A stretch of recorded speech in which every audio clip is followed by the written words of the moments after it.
The views, thoughts, and opinions expressed on the Nova Society are those of our guests and panel members and do not represent the views, thoughts, and opinions of any institution any member of the Nova Society is associated with.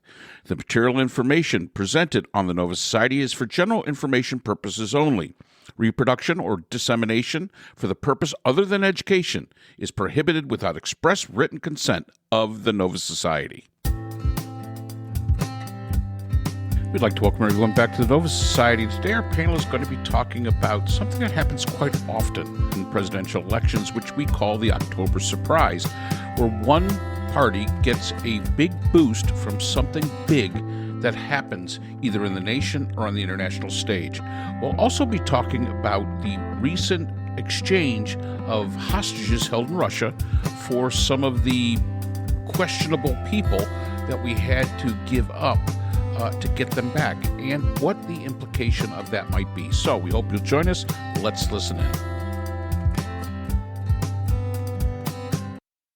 Yeah, I guess my question would be is, and we see this a lot in presidential elections, and you bring up a great point, the October surprise.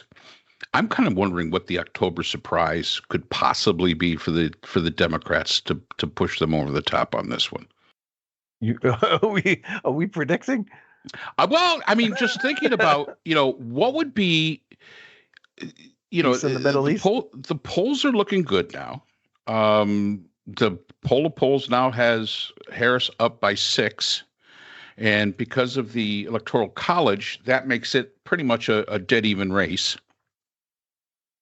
Because a Democrat has to win by at least 3 points, to be able to carry the Electoral College. Those states that were lean Republican are now toss-ups, which is a good thing. But when it really comes on down to it, that October surprise kind of thing is a very powerful, especially for the party that is in power right now. And I'm trying to think of what could be the potential October surprise in 2024. Well, it could happen in September, right? It could, yeah. If the Fed lowers rates in September, right, and that gives a big boost to the economy.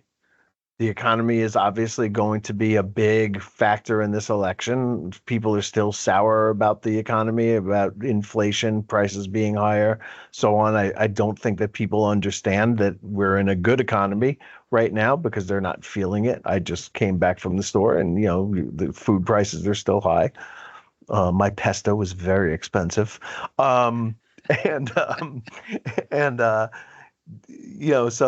the Fed lowering the rate in September, which is going to happen, right? It's not exactly going to be a surprise, but it will have a very good effect. And of course, the Republicans will scream that that's an October surprise, even though I think the Democrats have done a better job than at least Trump did keeping the Fed independent from the administration. Biden has done a pretty good job with that. I don't think Biden mentions the Fed at all, ever.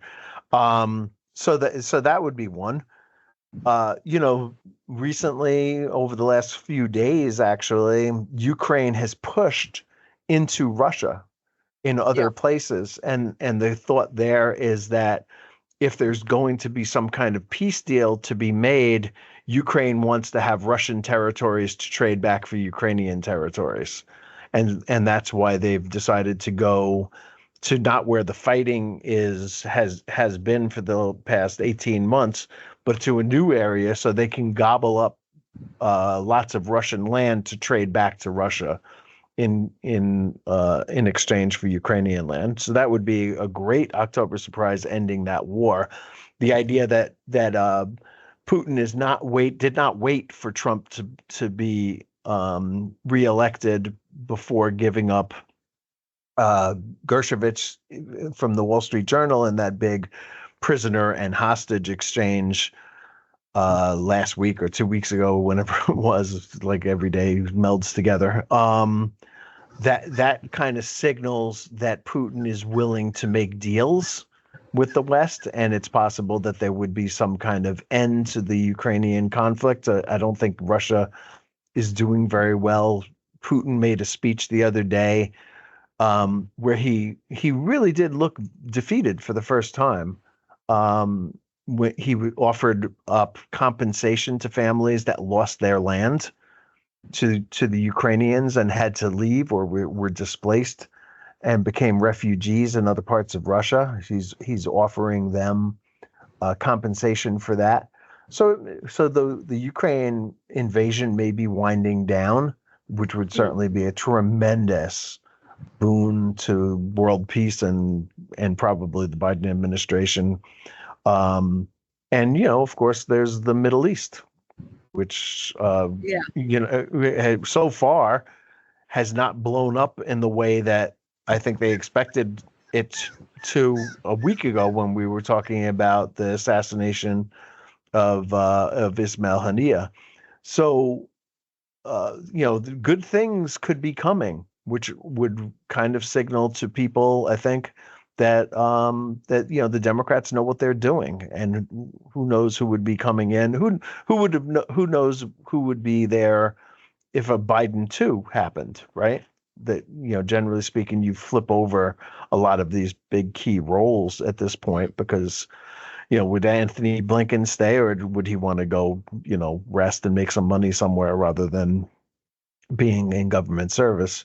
So there's going to be turnover, I think, but certainly they've been effective, and they're not batting 1,000, but they're doing pretty well, and all of these things speak well of the administration, of which Kamala Harris is a huge part, being vice president.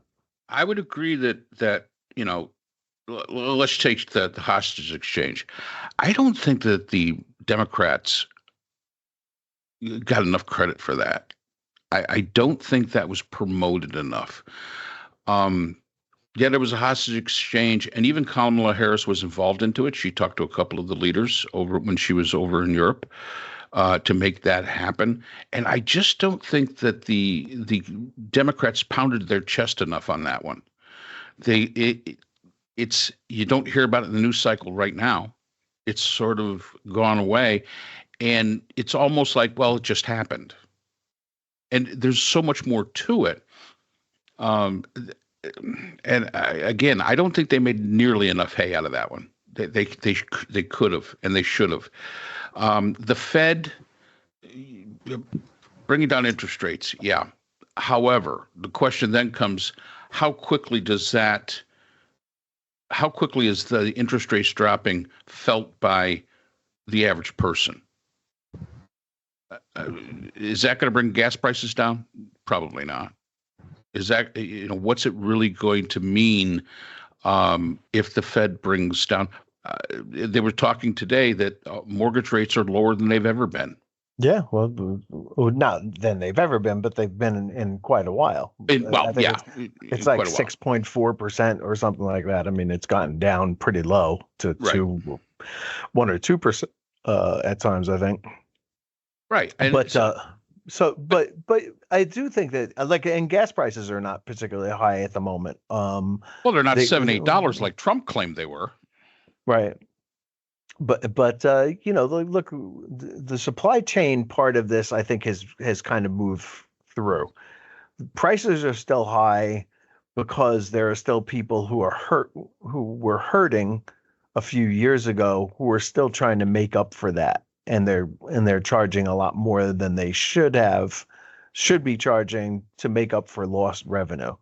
And you could see that in and it's a lot of it's produce, right? And farm products, milk and cheese and eggs and stuff like that, But for the most part, if the Fed lowers interest rates, and everybody's 401ks go up and the market goes up. The market, we had a little scare on Monday. I haven't looked at it today yet, but usually at the end of the week there's some profit taking, and let's just see. The market's up. It's green on the screen. So it all looks, things are looking up. I mean, I think it's a good time to be optimistic, and I think that the optimism that you're hearing from Harris and Walz is a really good signal to people. and the people who are bitter about it or don't want to see it or are angry and cannot be mollified by anything are going to continue, their amygdala driven rants, and there's nothing we can do about that. But it's a relatively small part of the population.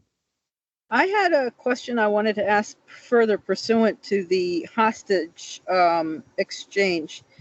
Do you think that one reason that there's not as much discussion about it in the news and not as much proclamation from the Democrats is because of the individuals who had to be released in exchange? Because some of these people are not exactly the citizen of the year, and that there would be objections from the right, for instance, for having to release dangerous individuals, and how they could have done it better and whatnot, which of course there's no proof for, and didn't happen when Trump was president, for instance. So I wondered if that's why, or if you think the Democrats just have poor messaging all around. I would say that that's a big part of it. Wouldn't you, Mark? I mean, the Democrats' messaging has not been great. They're not the salespeople that Trump certainly has been, and a lot of the Republicans have been. But we don't have our own network. I mean, I guess there's NBC, but I think that's a poorly watched network. I don't watch it except for Morning Joe sometimes. Just if they have good guests on, I sort of scroll through it after the fact, and if they have a good guest on, I'll watch it. But I'm not. But they have their own networks. The Republican Party owns Fox News, and so if they want to say, actually. Right, the other ones are smaller, but yes, more virulent. I would say, like crazier even than Fox is.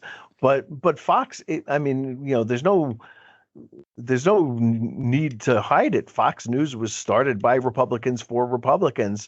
One of the reasons that they did Fox News was what we saw yesterday and today with Richard Nixon. They decided that they never want to see a Republican president have to resign again, and they have fixed it so that won't happen. And we've seen that with Trump, right?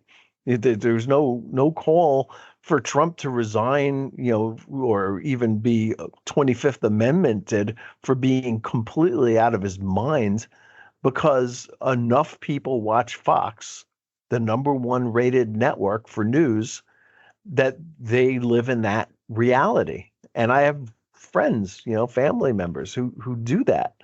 So you'll never have the kind of country on the same page again. I think the real thing with the hostage prisoner exchange, that's the way I think of it. We got our hostages back, people who were taken hostage by Russia, and we gave up prisoners who were look, it says so much about the difference between an autocracy and a democracy that we wanted journalists back and peace activists, and they wanted assassins back. That was what was important to Putin, was getting his assassin back, not freeing up somebody who's being held in the West on ideological grounds. He got his murderer back. And yeah, Victor, between the arms dealer Victor Bout, who we gave up for Brittany Griner, and this guy whose name I can't, thank goodness, remember, who's Putin's best assassin, who was arrested after murdering somebody in I think Germany or Slovakia or someplace. That's the priorities of these two different kinds of governments. And I think that most Americans would be very pleased to know that we got back journalists and peace activists and not murderers. Yeah, and I would totally agree with Scott that the Democrats are very poor used car salesmen, unlike Donald Trump. They do not message well at all. And it always surprises me because there's a lot of smart people that run these campaigns for the Democrats, and why they simply cannot get a message that works. And yeah, to your own horn for the successes that you had, because the opposition is going to say, well, look at this over here, that was bad. So you've got to be able to have a balance to it. And I think that's one of the things that has always hurt the Democratic Party, is that they just have poor messaging. The other thing always is that they aren't willing, in many cases, to go down into the, fight into the gutter. They won't do that. They try to stay above that fray. And I get it. It's sort of keeping the party dignity there, I guess, is the best way I would describe it. But the fact is that it's the squeaky wheel that gets the grease. And these Republicans who live in this Fox News bubble, and that's basically all you can say, where they've got confirmation bias going on there, and the facts don't matter. I'll go back to Kellyanne Conway when she said alternate facts.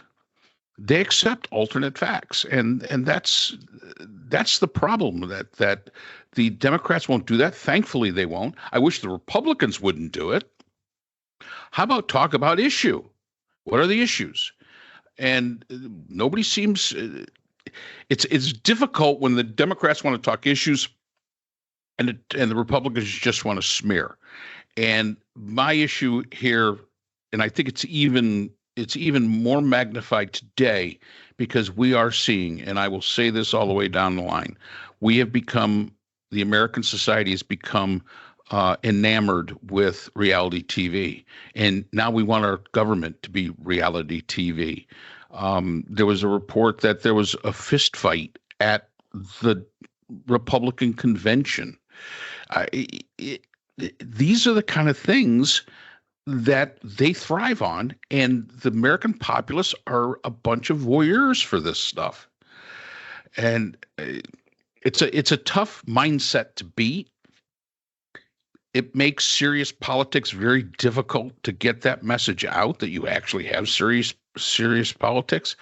When Donald Trump can say that his rallies are the biggest ever, bigger than Martin Luther King, bigger than this, bigger than that, and that resonates with people, how do you argue that? Where is the argument? So in some cases, yeah, Democrats aren't really very good at the messaging. But then again, what message are you going to put out there? And that really is the question. Should they have promoted this thing with the hostages more? Absolutely. Absolutely. Are they going to complain about the fact that some bad people went back to Russia? Probably. Okay. But you're dealing with Russia. It's like when you go into court and you've got, a mob boss. What do you think? You're going to get choir boys in there testifying against them? I mean, that's just not the way it works. That is the people that those mob bosses deal with. They're not choir boys. They're going to be just as bad. They're going to be doing the testifying against the mob boss. Well, Putin's Russia is run like a mob, basically run like a mafia. You're not going to get, who are you going to trade? Do you think the Russians want journalists back? Do you think the Russians want peace activists back? No, they don't. They want what is in their arsenal, and that's going to be, terrorists, and that's going to be murderers, and that's going to be all the bad people. So that's the chip you've got left. I mean, that is the bargaining chip that you've got left, and you have to give the Biden administration, and I think Biden had a lot to do with it. I know Kamala Harris did some talking with it, to get all these other countries to agree.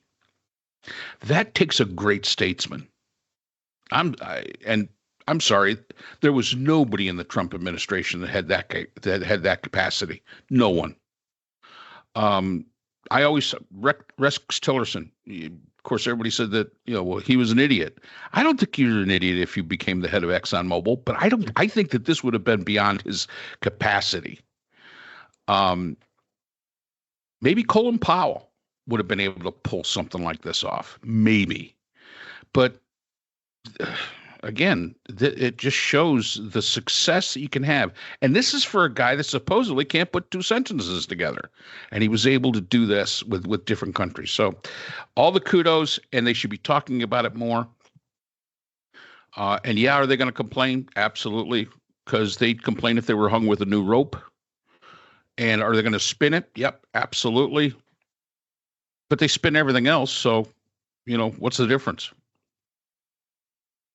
Yeah, I think it's the news cycle there really, hurt the longevity of that story because so much is happening right now every day that it's tough to keep the ball up in the air. But it was fun. It was fun watching them wait for the announcement for Harris's pick for vice president. It was like, I don't know. It was like a sweepstakes. People coming on and making it.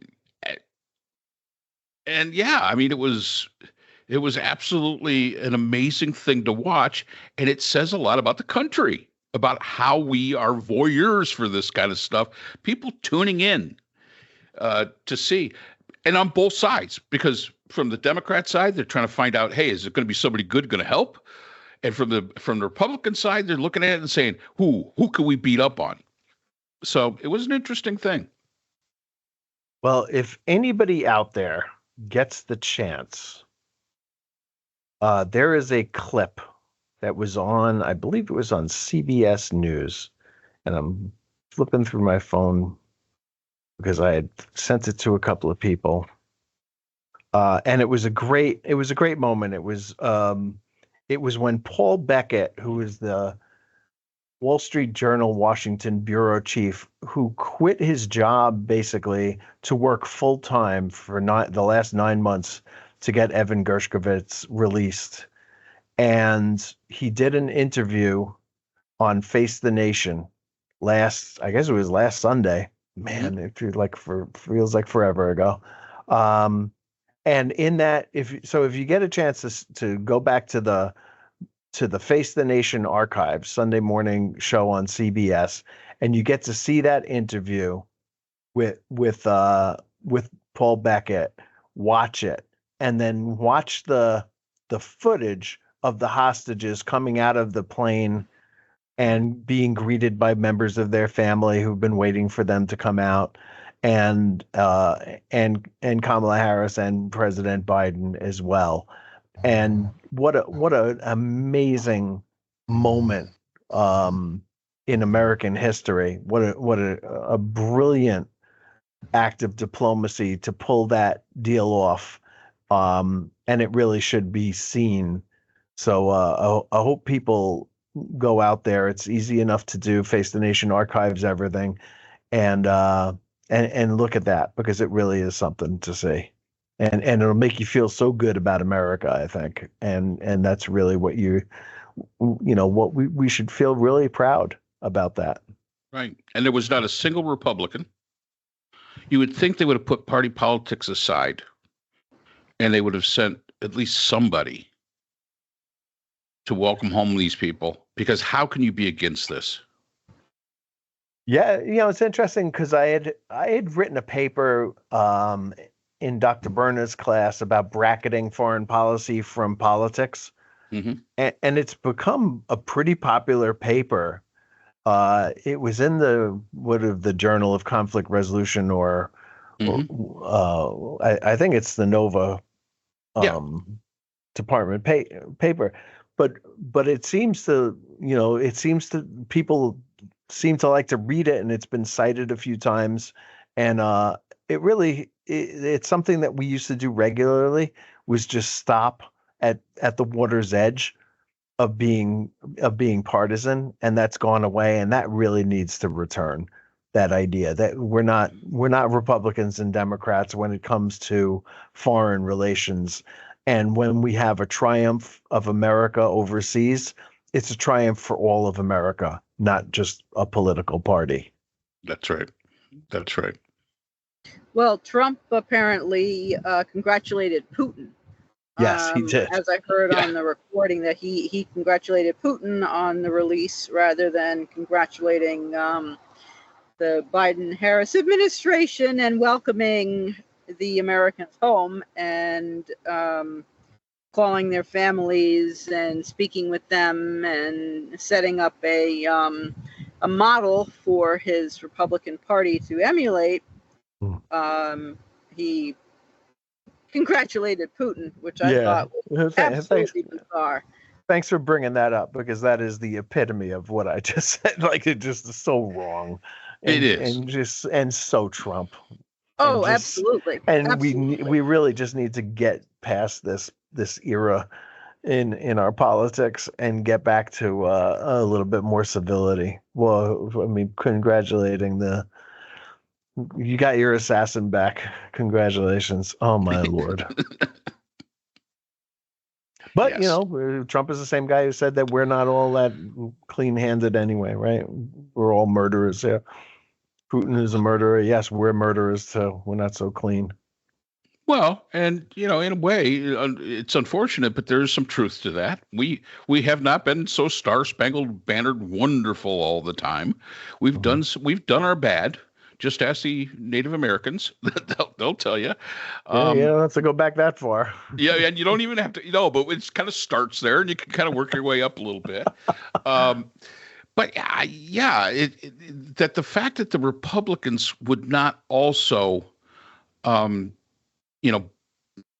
willing to bask in such a good moment in history, where this was pulled off. They don't, probably because the fact is they don't believe they could take any credit for it, which they probably can't. But there had to be some Republicans that were involved in some way, you would think. But probably not. I mean, obviously that's not the case. It was just a simple Democrat, Joe Biden and his administration making this happen. But it's still to be able to, say, wow, that's really good.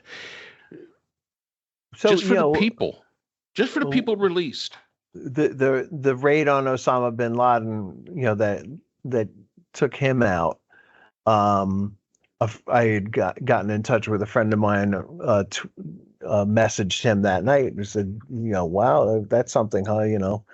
And he wrote back, meh, MEH.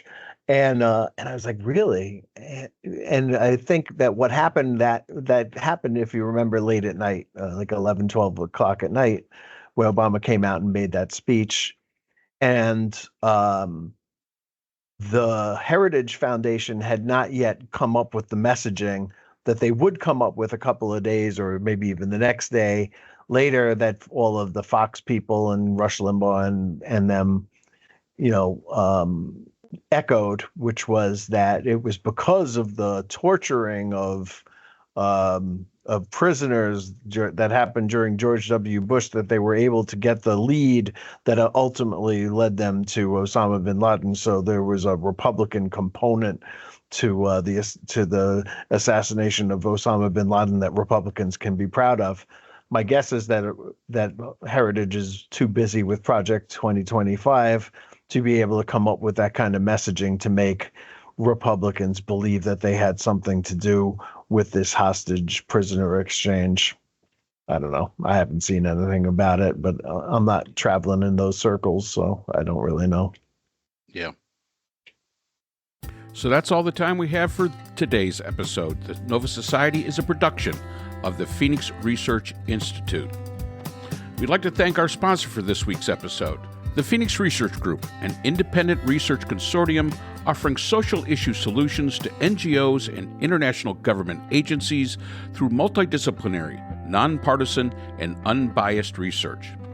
We'd also like to thank our podcast partners, Buzzsprout, who hosts the Nova Society, Audacity, our editing partners, Podkite, who does all our analytics, iHeartRadio, where people get their music and podcasts, Apple iTunes, the largest source of music and podcasts on the internet, Spotify, the most popular source for the Nova Society. The Nova Society is available on all these and other quality platforms mentioned in our description. We'd like to thank our listeners. Without you, the Nova Society would not be possible. If you have a comment, a question, or would like to be a guest on the Nova Society, we can be reached at nova.society.podcast@gmail.com. Always remember, the power of society is knowledge. So for Dr. Scott Gershworth, Dr. Priscilla Hobbs, Dr. Brooklyn Ann Weldon, and all of us here at the Nova Society, I'm Dr. Mark Bound. Be well, and we hope to see you again next time.